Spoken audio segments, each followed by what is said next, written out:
भारत की धरती पर 18वीं और 19वीं शताब्दी के अंत तक घोर अंधकार छाया हुआ था। विदेशी शासन ने देश की आत्मा को गुलाम बना दिया था। लाखों लोग गरीबी, अन्याय, शोषण और भय में जीवन जी रहे थे। ऐसे समय में 1869 को गुजरात के पोरबंदर में जन्मा एक बालक मोहनदास करमचंद गांधी बाद में भारत के इतिहास को बदलने वाला एक ऐसा नाम बन गया जिसे दुनिया महात्मा कहने लगी। गांधी जी कोई अचानक महात्मा नहीं बने। उनके भीतर सत्य, ईमानदारी और अहिंसा का बीज बचपन से ही बोया गया था। उनकी मां पुतलीबाई अत्यंत धार्मिक और त्यागमयी महिला थीं। वे अक्सर व्रत रखती, मंदिर जाती और बच्चों को नैतिक शिक्षा का ज्ञान देती। गांधी जब छोटे थे तब उन्होंने एक बार सच छुपाने की कोशिश की, लेकिन मन इतना परेशान हुआ कि उन्होंने पिता के सामने खुद ही गलती स्वीकार कर ली। यह बात उनके जीवन का टर्निंग पॉइंट बनी। बाद में जब वे दक्षिण अफ्रीका गए तो वहां ट्रेन से सिर्फ गोरे लोगों के डिब्बे में बैठने के कारण उन्हें धक्का देकर बाहर फेंक दिया गया। यही घटना उनके जीवन का दूसरा टर्निंग पॉइंट बना। उस रात ठंडे स्टेशन पर बैठे बैठे उन्होंने सोचा, क्या हम केवल चमड़ी के रंग की वजह से अपमान सहते रहेंगे? क्या सत्य और न्याय के लिए शांतिपूर्ण संघर्ष नहीं किया जा सकता है? यहीं से सत्याग्रह का जन्म हुआ। यह अहिंसक आंदोलन केवल विरोध नहीं था, यह आत्मबल था। सत्य, आत्मशक्ति, अहिंसा, नैतिक शक्ति। यही सोच आगे चलकर ब्रिटिश साम्राज्य को हिलाकर रख दी। दक्षिण अफ्रीका में संघर्ष के बाद गांधी जी एक सशक्त नेता बनकर उभरे, लेकिन 1915 में भारत लौटने के बाद उन्होंने तुरंत आंदोलन शुरू नहीं किया। गोपाल कृष्ण गोखले ने उन्हें सलाह दी, पहले भारत को समझो, फिर उसके लिए संघर्ष करो। गांधी जी पूरे देश में घूमे, गांव-गांव में गए, किसानों से मिले, महिलाओं से बात की, मजदूरों की हालत देखी, दलितों के घर में गए और उन्होंने समझा कि भारत केवल शहरों से नहीं बना है, भारत की आत्मा गांवों में बसती है।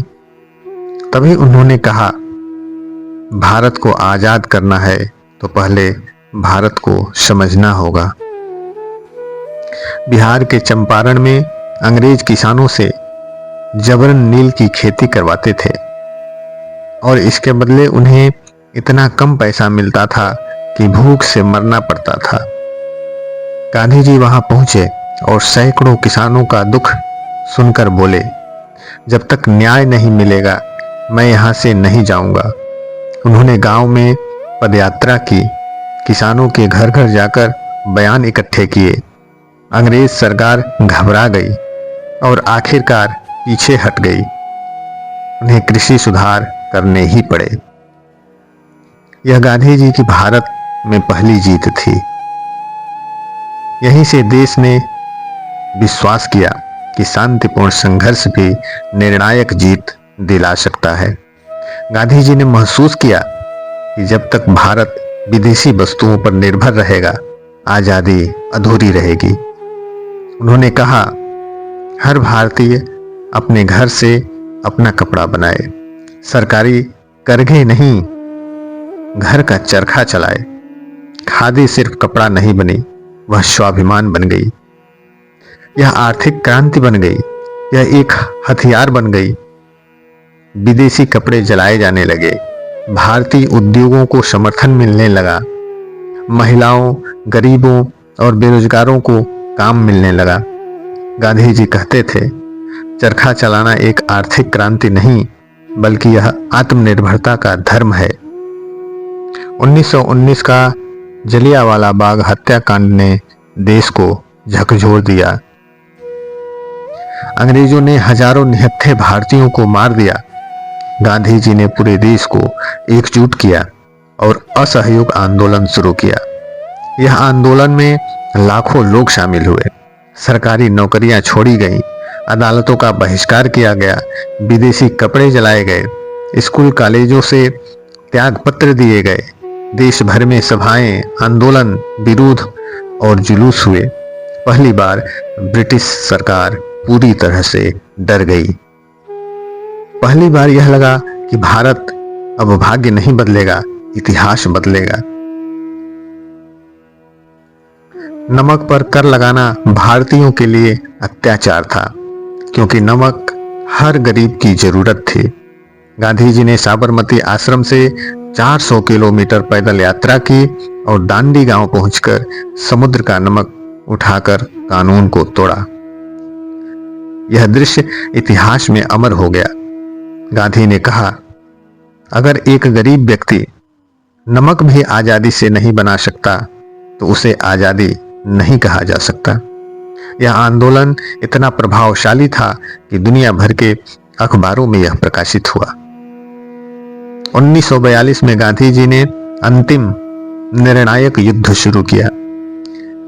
उनका नारा था, करो या मरो, अंग्रेजों भारत छोड़ो। इस बार गांधी जी गिरफ्तार हो गए, हजारों क्रांतिकारी जेल में चले गए, लेकिन आंदोलन रुका नहीं। युवाओं, किसानों, विद्यार्थियों, महिलाओं सभी ने नेतृत्व संभाला। यह गांधी की सबसे बड़ी जीत थी। अब आंदोलन गांधी का नहीं, जनता का हो चुका था। 15 अगस्त 1947 को आजादी मिली, लेकिन साथ में देश का विभाजन भी हुआ। हिंदू मुस्लिम दंगे भड़क उठे। गांधी जी दुख से भर गए। उन्होंने कहा, आज मेरी आंखों में खुशी नहीं, आंसू है। उन्होंने अकेले दंगे को शांत किया, धार्मिक सद्भाव के लिए अनशन किया। लोग हथियार छोड़कर उनके चरणों में आ गए। लेकिन 30 जनवरी 1948 को एक कट्टरपंथी ने गोली मारकर उनकी हत्या कर दी। सारा भारत रो उठा, मानो अपना पिता ही खो दिया हो। महात्मा गांधी एक व्यक्ति नहीं, विचार हैं। गांधी जी ने बिना हथियार के दुनिया की सबसे बड़ी लड़ाई जीती। उन्होंने पूरी सभ्यता को सिखाया, अहिंसा एक कमजोरी नहीं, एक महाशक्ति है। उन्होंने कहा, मेरा जीवन ही मेरा संदेश है, और सचमुच उनका जीवन आज भी संदेश है। जब भी अन्याय होगा, गांधी का रास्ता ही जीत दिलाएगा। आज भारत आजाद है, लेकिन हमें यह आजादी तलवारों से नहीं, बल्कि सत्य, अहिंसा और साहस के मार्ग से मिली है। गांधी जी ने हमें सिखाया कि सबसे बड़ी ताकत मनुष्य के भीतर होती है, और जब मनुष्य अपने भय से ऊपर उठ जाए तो वह इतिहास बदल सकता है।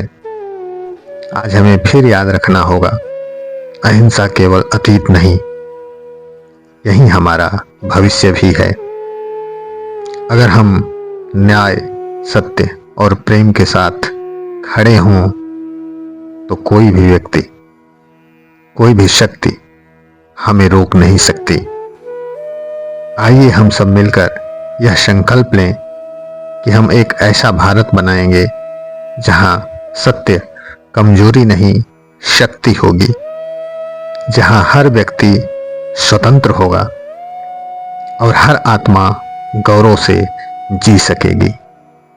यही गांधी का भारत है, यही हमारा भारत है।